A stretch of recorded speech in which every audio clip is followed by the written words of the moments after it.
बिस्मिल्लाहिर्रहमानिर्रहीम। अस्सलामु अलैकुम students, welcome back to my YouTube channel C S study with Aamir. आज की इस वीडियो में हम सी एस 601 का टॉपिक नंबर 146 देखेंगे। और इससे पहले जो टॉपिक्स मैंने आपको प्रिपेयर करवाए हैं उनका आपने बहुत अच्छा फ़ीडबैक दिया, इसलिए काफ़ी स्टूडेंट्स कह रहे थे कि नेक्स्ट टॉपिक्स भी आप रिकॉर्ड करें। तो इसलिए आज से इंशाल्लाह रेगुलर बेसिस पे लेक्चर अपलोड होंगे। और अगर आपको किसी चीज़ की समझ ना आए आप पूछ सकते हैं। तो ये जो नोट्स हैं, ये नोट्स मैंने अपने ग्रुप्स में शेयर कर दिए हैं। अगर किसी को नहीं मिले तो फिर ग्रुप में मैसेज कर सकता है। तो व्हाट्सअप ग्रुप का लिंक डिस्क्रिप्शन में अवेलेबल है। अगर आप में से किसी ने ज्वाइन करना है तो वो ज्वाइन कर सकता है। अच्छा जी, करते हैं वीडियो स्टार्ट करने से पहले आपसे रिक्वेस्ट है, अगर मेरे चैनल पर नए हैं तो काइंडली चैनल को सब्सक्राइब करें और वीडियो अच्छी लगे तो वीडियो को लाइक करें, अपने दोस्तों से भी शेयर करें ताकि उनका भी फ़ायदा हो सके।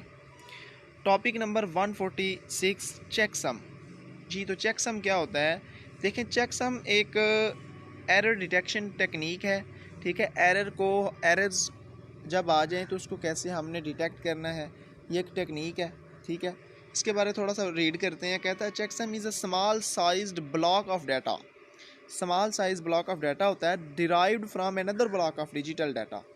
ये दूसरे डिजिटल डाटा के ब्लॉक्स में से डिराइव किया जाता है for the purpose of detecting errors. किस मकसद के लिए? डिटेक्टिंग एरर्स को डिटेक्ट करने के लिए। दैट में have been introduced during its transmission. जो इसकी ट्रांसमिशन के दौरान इंट्रोड्यूस किया जाता है। ठीक है, तो इसमें ये जो स्लाइड्स आपकी स्लाइड्स पर था वो भी मैंने इधर ही इंक्लूड किया हुआ है। ठीक है, स्लाइड्स में ये लिखा हुआ था error detection technique that can be applied to a message of any length. ये आपका इंपॉर्टेंट एमसीक्यूज है, क्विज है। ठीक है, तो यानी कि ये किसी भी लेंथ कोई भी हो, उसमें जब कोई एरर आ जाए उसमें एरर डिटेक्शन के लिए जो टेक्निक इस्तेमाल होती है वो टेक्निक कौन सी है? चेकसम। ठीक है, उसके बाद checksum mostly use at network and transport layer rather than data link layer. ये भी इंपॉर्टेंट आपका एमसीक्यूज है। इसके बाद कॉन्सेप्ट बिहाइंड द चेकसम। ठीक है जी, इसके पीछे कॉन्सेप्ट क्या है? कहता है the idea of the traditional checksum is simple. We show this using a simple example. ये एग्जाम्पल देखें ज़रा। अच्छा, एग्जाम्पल क्या है? वो कहता है ये हम 5 नंबर जो है ना, ये 4 बिट के हम सेंड करना चाह रहे हैं। कौन से? सेट ऑफ नंबर 7, 11, 12, 0 और 6। We send numbers. अच्छा जी, अच्छा इन नंबर्स को, ये एग्जांपल देखें, एग्जांपल से आपको बेहतरीन अंदाज समझ आ जाती है ज़रा। तो ये नंबर्स हम जो भेजना चाह रहे हैं, ठीक है, किसी को, ये लास्ट पे जो ऊपर लिखा है ना सेट ऑफ नंबर्स, ये 6 नहीं 36 है लास्ट पे। ठीक है, ये गलती से कोई मिस्टेक हो गई है, ये एग्जाम्पल में ठीक लिखा हुआ है। अच्छा ठीक है।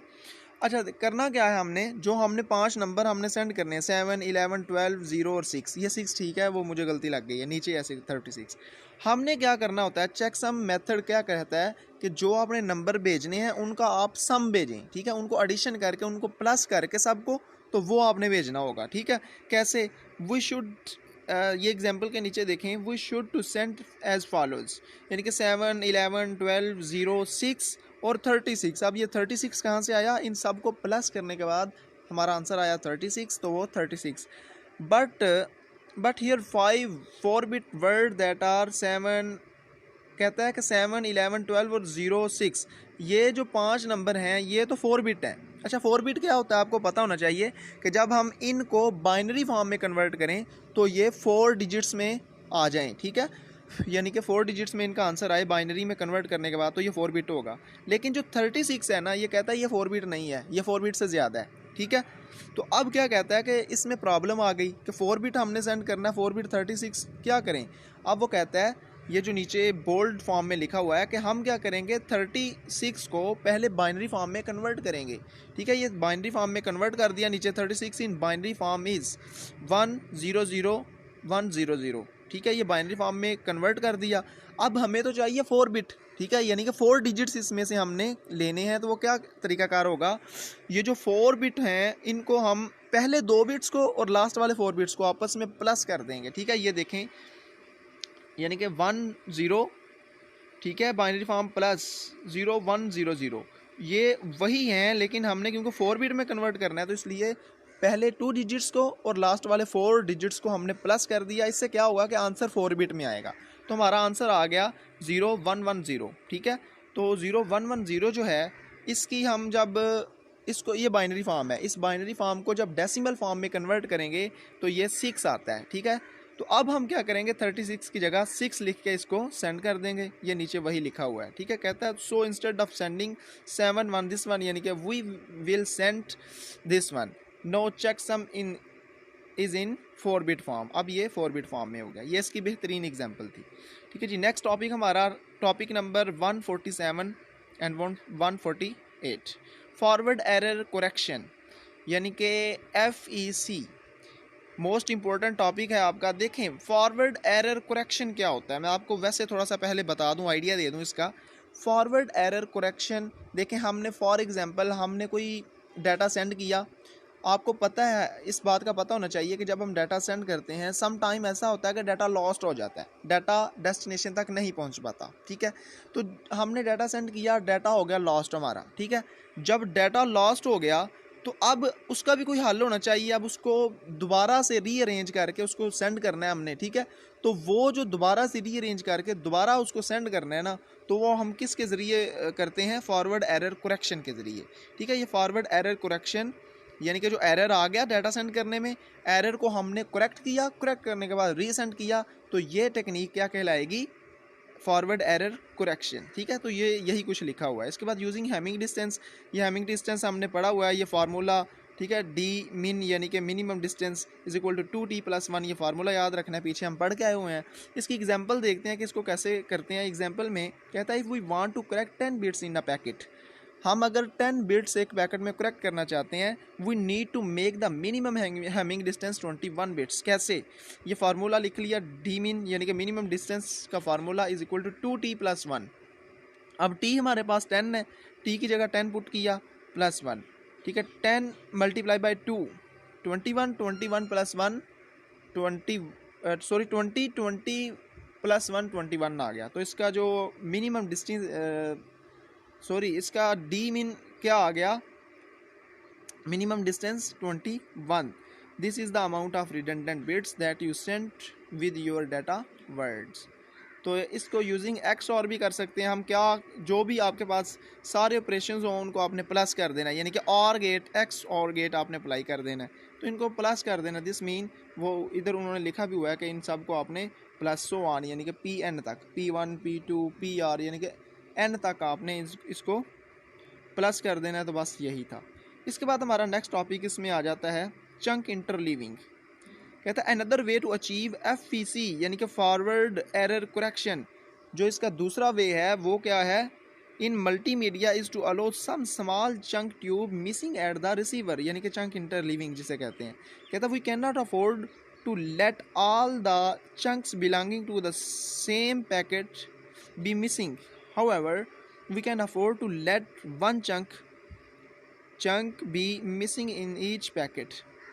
अच्छा, चंक में क्या करते हैं हम, एक साथ चंक अटैच कर देते हैं। वो कहता है ये नहीं हम अफोर्ड कर सकते कि सारे का सारा चंक जो है, ये जो हम मेमोरी में सेव करते हैं ना, तो एक चंक बन जाता है, ठीक है। यानी कि एक समझ लें कि पैकेट सा बन जाता है। तो उसमें क्या होगा कि ये नहीं होना चाहिए कि आपका वो जब लॉस्ट हो सारा चंक ही लॉस्ट हो जाए, ठीक है। ये कहता है हम अफोर्ड नहीं कर सकते।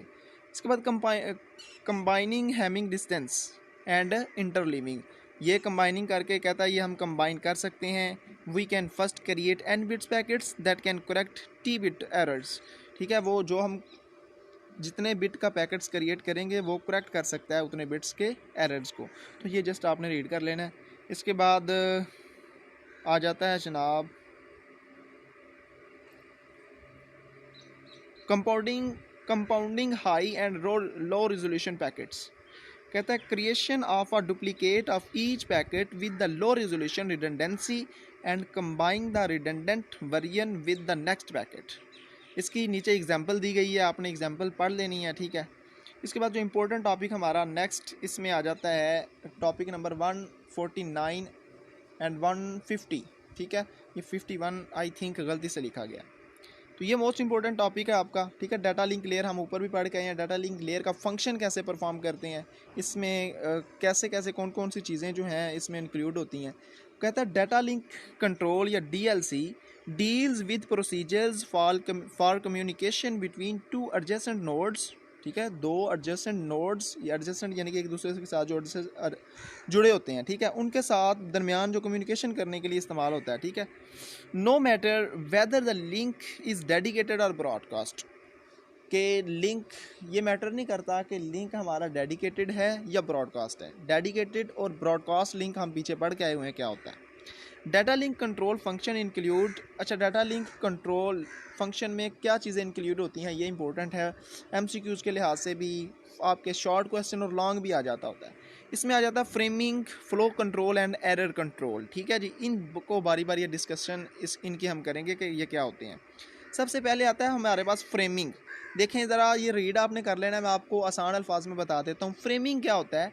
फ्रेमिंग ये होता है कि जब हम मैसेज को सेंड करते हैं तो डाटा लिंक लेयर क्या करती है कि डाटा लिंक लेयर उस मैसेज के फ्रेम बनाती है, ठीक है। ये नहीं कि डायरेक्ट मैसेज सेंड कर देती है, बल्कि छोटे छोटे फ्रेम बनाती है। उसके फ्रेम बनाने के बाद यानी कि पैकेट्स बनाती है, ठीक है। पैकेट्स जिसको कहते हैं, पैकेट्स बनाने के बाद, फ्रेम्स बनाने के बाद फिर उसको सेंड किया जाता है, ठीक है। तो ये फ्रेमिंग, इसका फ़ायदा क्या है? फॉर एग्जांपल हमने छोटे छोटे फ्रेम बनाए, तो अब एक फ्रेम लॉस्ट हो गया, इसका मतलब हमारा सारा डाटा लॉस्ट नहीं हुआ, सिर्फ एक ही फ्रेम लॉस्ट हुआ।